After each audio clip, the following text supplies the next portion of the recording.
오늘은 대림절이 시작되는 첫 번째 주일입니다. 예수님의 초림, 처음 이 땅에 나시는 것을 기다리는 그런 의미로 보내고, 또 동시에 예수님 다시 오실, 심판주로 오실 재림을 고대하면서 기다리는 그런 절기입니다. 대림절 첫 주일인 오늘을 우리 교단의 지침에 따라서 생명 존중 주일로 지키고 있습니다. 하나님께서 인류를 하나님의 형상으로 만드셨죠. 이미지 오브 갓. 하나님의 이미지로, 형상으로 우리를 만드셨어요. 이 형상을 기능적으로 이해를 한다 할 때에 인간이 보이지 않는 그 하나님의 보이는 지상 대리자라고 이렇게 설명을 합니다. 인류 존재의 의미와 목적 중에 하나는요, 하나님께서 창조하신 이 생명들을 귀하게 여기고 질서를 잘 보존하도록 우리에게 하나님이 위탁하셨어요. 코로나19는요, 인간이 자연을 파괴하고 다시 자연이 인간에게 가져온 재앙이라 이렇게 해석을 해요. 인간의 탐욕과 또 자연 파괴로 인해서 서식지를 잃은 바이러스가 살 곳을 찾아서 사람에게 옮겨간 것이다. 이렇게 봅니다.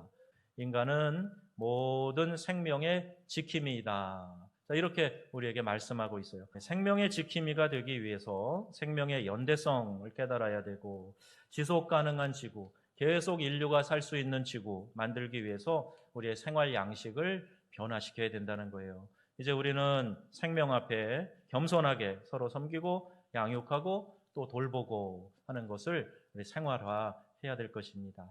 자, 우리나라를 생각해 보면 참 자랑스러운 부분들이 많이 있지요. 코로나 진단 세계 1위래요.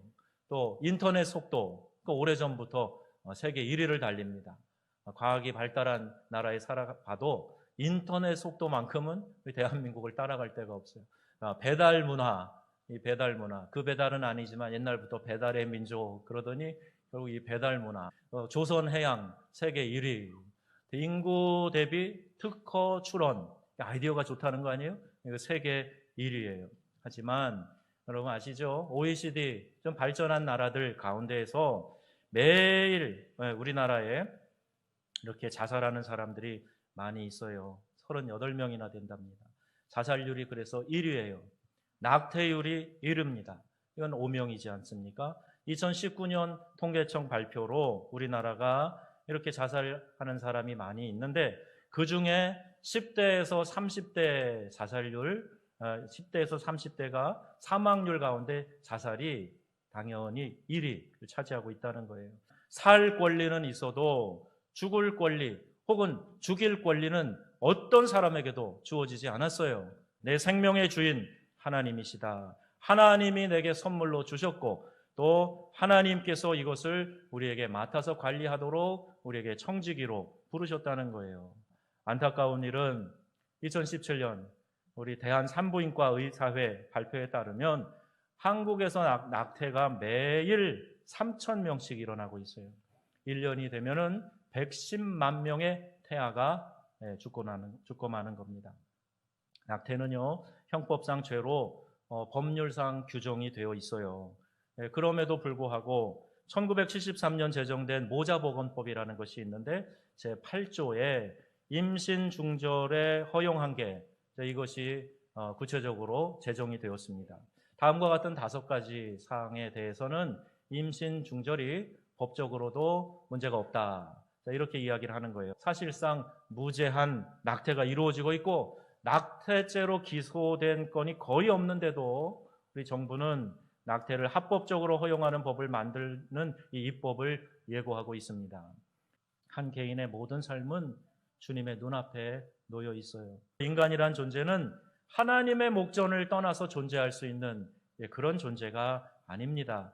하나님은 영원부터 영원까지 내 생명의 주권자이세요.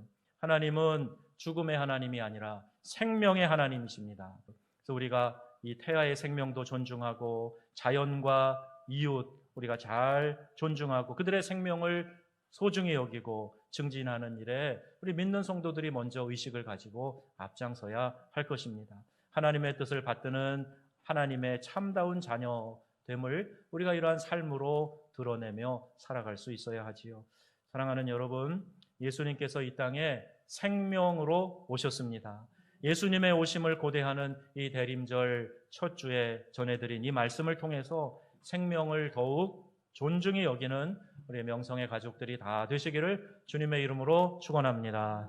아멘.